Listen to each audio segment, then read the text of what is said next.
तो देखो वीडियो थोड़ा लंबा है क्योंकि पर में भी थोड़ा मैंने डीपली समझाया है और आई होप कि आपको समझ में आया होगा। यदि समझ में आया तो नीचे कमेंट करके ज़रूर बताएं और वीडियो को लाइक और शेयर करें और आप नए हैं तो चैनल को सब्सक्राइब करें। यूं ही नहीं मिलती राही को मंजिल, यूं ही नहीं मिलती राही को मंजिल, एक जुनून सा दिल में जगाना होता है, एक जुनून सा दिल में जगाना होता है। पूछा चिड़िया से कैसे बना आसिया, पूछा चिड़िया से कैसे बना आसिया, बोली भरनी होती है उड़ान बार बार, भरनी होती है उड़ान बार बार, तिनका उठाना होता है, तिनका उठाना होता है। Hello student, how are you? I hope कि आप सभी बहुत अच्छे होंगे। Welcome to my channel HR के मैथमेटिक्स।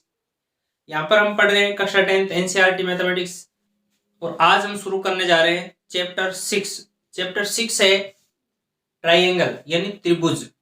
अब देखो जो एक्सरसाइज 6.2 है उसमें हमारे एक है थेल्स प्रमेय, थेल्स थ्योरम। यदि किसी त्रिभुज की एक भुजा के समांतर अन्य दो भुजाओं को भिन्न भिन्न बिंदुओं पर प्रतिच्छेद करने के लिए एक रेखा खींची जाती है जाए तो अन्य दो भुजाएं एक ही अनुपात में विभाजित हो जाएगी। तो यदि किसी त्रिभुज की, जैसे ये कोई त्रिभुज है, मान लो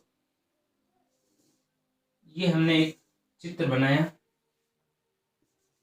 A, B और C, ये कोई हमने चित्र बनाया और इसमें देखो ये क्या लिखा हुआ है कि यदि किसी त्रिभुज की एक भुजा के समांतर, यदि किसी त्रिभुज की एक भुजा के समांतर अन्य दो भुजाओं को भिन्न भिन्न बिंदुओं पर प्रतिच्छेद करती हुई कोई रेखा खींची जाती है। अब भुजा के समांतर तो मान लो रेखा हमने यहाँ खींच दी तो ये भी इसके समांतर है, लेकिन ये अन्य दो भुजाओं को प्रतिच्छेद करती हुई नहीं है। अच्छा, ये भुजा मान लो हमने यहाँ खींच दी तो ये भी इसके समांतर है, लेकिन ये अन्य दोनों भुजाओं को वो प्रतिच्छेद नहीं कर रही है। तो दोनों भुजाओं को प्रतिच्छेद करती हुई यदि हम रेखा खींचे, दोनों भुजाओं को प्रतिच्छेद करती हुई, देन अन्य दो भुजाएं कौन सी, यदि इसके समांतर खींचे तो ये दोनों अन्य भुजाएं हो गई, इसके समांतर खींचे तो ये दोनों भुजाएं हो गई। जैसे मान लो मैं यहाँ अलग चित्र से समझा देता हूँ आपको। जैसे मान लो कि इसके समांतर खींचे तो ये दोनों अन्य भुजाएं हो गई, इसके समांतर खींचे तो ये दोनों अन्य भुजाएं हो गई, और यदि हम इसके समांतर खींचे तो ये दोनों अन्य भुजाएं हो गई। जैसे मान लो ये त्रिभुज है, अब इस भुजा के समांतर खींचेंगे तो हमने ये इस भुजा के समांतर खींच ली, इस भुजा के समांतर खींचेंगे तो ये खींच ली इस भुजा के समांतर, और इस भुजा के समांतर खींचेंगे तो ये खींच ली। यानी कि आप इन तीनों भुजाओं के समांतर खींचोगे तो अंदर की तरफ एक और त्रिभुज बन जाएगा जो कि इसके समरूप त्रिभुज होगा। तो हमने इसमें एक रेखा खींची, ये DE, ठीक है। DE जो रेखा है वो BC के समांतर है।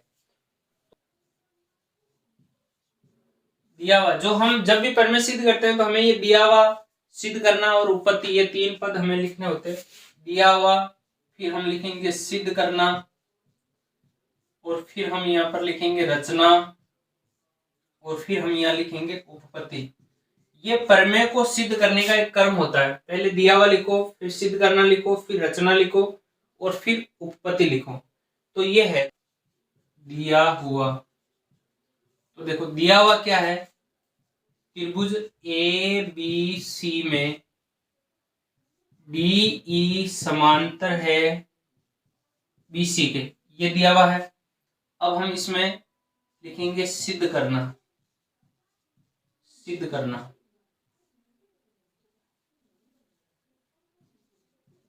सिद्ध करना। सिद्ध करना क्या है, जो हमें ये सिद्ध करना है कि अन्य दो भुजाओं को समान अनुपात में विभाजित करती है, यानी कि AD बट्टा BD बराबर AE बट्टा EC, ये सिद्ध करना है।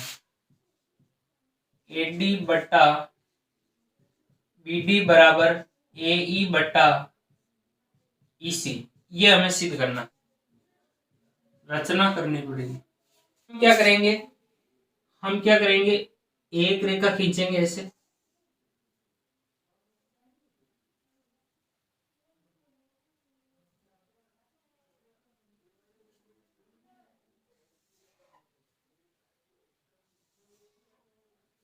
ये हमने रचना कर दी। एक हमें यहां से इसके ऊपर लंब डालेंगे, और एक हम यहाँ से इधर लंब डालेंगे, एम और एन। ये रचना जो है आपको याद रखनी पड़ेगी, ठीक है ना, बाकी आप समझ सकते हो। अब तथा डी को सी से मिलाया तथा बिंदु ई से ए बी पर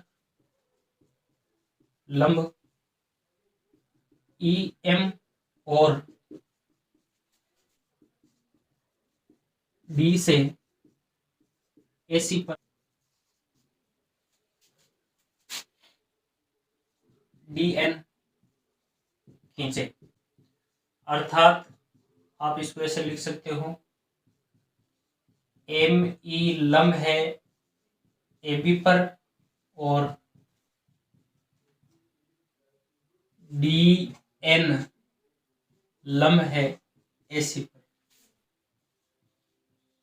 उपपत्ति लिखेंगे, एक ही समांतर रेखाओं तथा एक ही आधार बीच स्थित त्रिभुजों का क्षेत्रफल बराबर होता है। एक ही समांतर रेखाओं तथा एक ही आधार के बीच स्थित त्रिभुजों का क्षेत्रफल बराबर होता है। एक ही समांतर रेखाओं का मतलब होता है समांतर रेखाओं का एक जोड़ा। ये एक ही समांतर रेखा है, ये एक ही समांतर रेखाओं के बीच स्थित त्रिभुजों का क्षेत्रफल बराबर होता है। जैसे मान लो कि हमने ये दो त्रिभुज बनाए, ये एक त्रिभुज बन गया, एक त्रिभुज ये बन गया। अब ये दो त्रिभुज है, मान लो ये एक त्रिभुज है और ये एक त्रिभुज है। अब देखो यहाँ पर ये है डी, ये है ई, ये है बी और ये है सी। अब जो दोनों ही त्रिभुज किसके ऊपर स्थित है, इस डीई जो है आधार के ऊपर स्थित है और ये इनकी ऊंचाई जो है वो समान है। इसलिए इन दोनों त्रिभुजों का क्षेत्रफल यानी त्रिभुज डीईबी का क्षेत्रफल बराबर है त्रिभुज डीईसी का क्षेत्रफल। इन दोनों त्रिभुजों का क्षेत्रफल जो है वो बराबर है, क्योंकि ये एक ही आधार और एक ही समांतर रेखाओं के मध्य स्थित है। क्योंकि त्रिभुज का क्षेत्रफल क्या होता है, 1/2 आधार गुणा ऊंचाई, 1/2 आधार गुणा ऊंचाई, जिसमें आधार और ऊंचाई दोनों समान है। क्योंकि आधार दोनों का एक है और ऊंचाई दोनों की समान है, तो फिर त्रिभुजों का क्षेत्रफल बराबर होगा। तो हम लिखेंगे डीई समांतर है बीसी के। कैसे है, रचना से। तो त्रिभुज डीईबी का क्षेत्रफल बराबर है त्रिभुज ईडीसी का क्षेत्रफल। इन दोनों त्रिभुजों का क्षेत्रफल बराबर है। अब देखो, इसको हमने दे दिया समीकरण नंबर 1। अब हम माना कि त्रिभुज डीईबी का आधार बीडी है, यानी कि एक त्रिभुज है, उसमें 3 भुजाएं होती है और तीनों में से किसी को भी आप आधार, तीनों को आधार मान सकते हो। जैसे ये त्रिभुज है, मान लो पी क्यू आर। अब ये जब आप पी क्यू आर को आधार मानोगे तो इसका लंब ये होगा, और जब आप पी क्यू को आधार मानोगे तो लंब ऐसे आएगा, और जब आप पी आर को आधार मानोगे तो लंब ऐसे आएगा।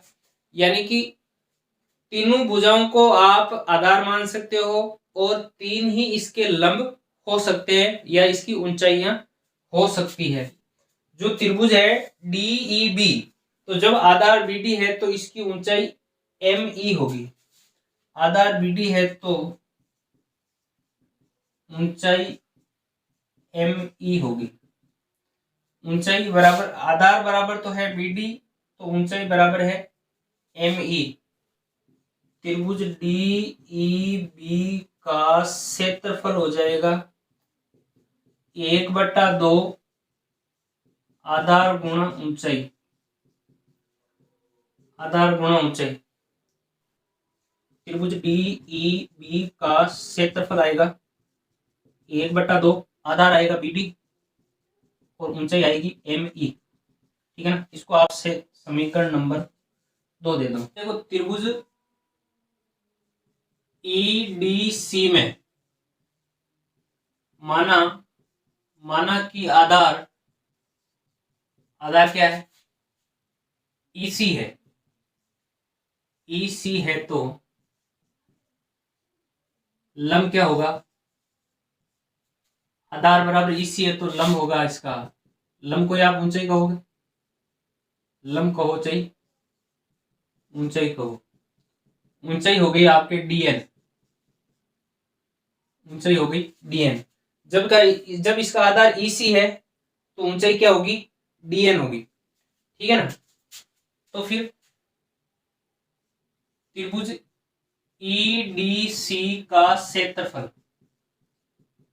1/2 आधार गुणा ऊंचाई, तो आधार हो गया ईसी और ऊंचाई हो गई डीएन। इसको आप समीकरण 2 दे दो, नहीं 3 दे दो, समीकरण 3। अब देखो समीकरण 1 में 2 व 3 से मान रखने पर, समीकरण 1 में 2 व 3 से मान रखने पर, समीकरण 1 में एक कौन सा है ये, इसमें 2 और 3 से मान रखेंगे तो देखो क्या आएगा, ये है समीकरण 1। तो त्रिभुज डीईबी का क्षेत्रफल, डीईबी का क्षेत्रफल 1/2 आधार हो गया इसका 1/2 बीडी गुणा एम ई बराबर 1/2 ईसी गुणा डीएन। ये देखो इधर हमने त्रिभुज ईडीसी का क्षेत्रफल रख दिया, ईडीसी का क्षेत्रफल, और इस तरफ हमने त्रिभुज डीईबी का क्षेत्रफल रख दिया, डीईबी का क्षेत्रफल। तो देखो 1/2 से 1/2 कैंसिल हो गया, तो क्या आया, बी डी गुणा एम ई बराबर ई सी गुणा डी एन। ये जो है हमारा समीकरण 4 आ गया, इसको आप समीकरण 4 दे दो। अब देखो हम देखो, अब हमारे पास में क्या है, अब आप त्रिभुज ले लो, आप त्रिभुज ए डी ई में, जो ये त्रिभुज एडीई है, एडीई जो ये त्रिभुज है एडीई, ये वाला त्रिभुज जो है, इसको हमने एक बार इसका आधार एडी लेकर के और ऊंचाई एम ई लेकर के क्षेत्रफल निकालना है, और एक बार इसका आधार ए ई लेकर के और ऊंचाई डी एन लेकर के क्षेत्रफल निकालना है। यानी एक ही त्रिभुज का अलग अलग आधार और अलग अलग ऊंचाई लेकर के क्षेत्रफल निकालना। जब त्रिभुज एक ही रहेगा तो क्षेत्रफल तो बराबर रहेगा, लेकिन ये एक तरीका है इस प्रमेय को सिद्ध करने का। तो देखो त्रिभुज ए डी ई का एम ई में जब आधार ए डी है तथा ऊंचाई एम ई होगी, ठीक है ना, आधार बराबर एडी, आधार बराबर एडी और ऊंचाई बराबर M E. A D E का क्षेत्रफल बराबर 1/2 आधार हो गया एडी, ऊंचाई हो गई एम ई। ठीक है ना, ये देखो ये इस त्रिभुज में भी यहां से इधर लंब डाला गया, यहां से इधर लंब डाला गया, तो ऊंचाइयां तो वही रहेगी।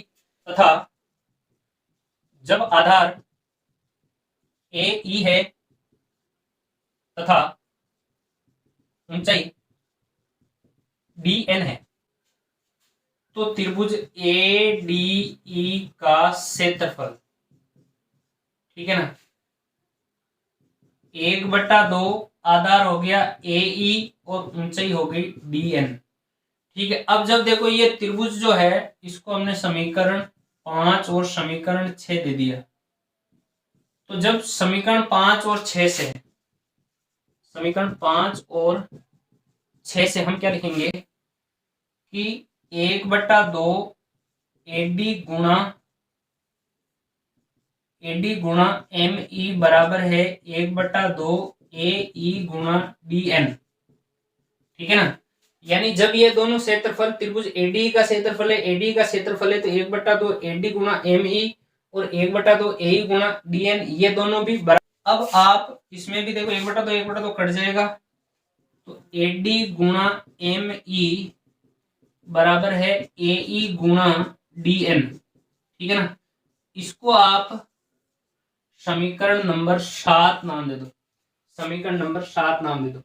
अब समीकरण 7 में 6 का भाग देने पर, समीकरण 7 में 6 का भाग देने पर, ठीक है ना, भाग देने पर, तो भाग देंगे हम एडी गुणा एम ई बटा बीडी गुणा एम ई बराबर ए ई गुणा डी एन बटा ई सी गुणा डी एन। देखो समझो, हमने क्या किया, एडी गुणा एम ई ए ई गुणा डी एन, एडी गुणा एम ई ए ई गुणा डी एन, ये समीकरण 7 ऊपर लिख दिया, समीकरण 6 नीचे लिखा, बीडी गुणा एम ई और ए सी गुणा डी एन। अब देखो क्या होगा, एम ई से एम ई कट गया, डी एन से डी एन कट गया, तो क्या आया, एडी बट्टा बीडी बराबर ए ई बट्टा ई सी। ये हमें सिद्ध करना था, ये हमें सिद्ध करना था, एडी बट्टा बीडी, एडी बट्टा बीडी ए ई बट्टा ई सी, ए ई बट्टा ई सी। तो हम लिखेंगे इति सिद्धम, यानी यही हमें सिद्ध करना था। तो देखो वीडियो थोड़ा लंबा है क्योंकि पर में भी थोड़ा मैंने डीपली समझाया है, और आई होप कि आपको समझ में आया होगा। यदि समझ में आया तो नीचे कमेंट करके जरूर बताएं, और वीडियो को लाइक और शेयर करें, और आप नए हैं तो चैनल को सब्सक्राइब करें।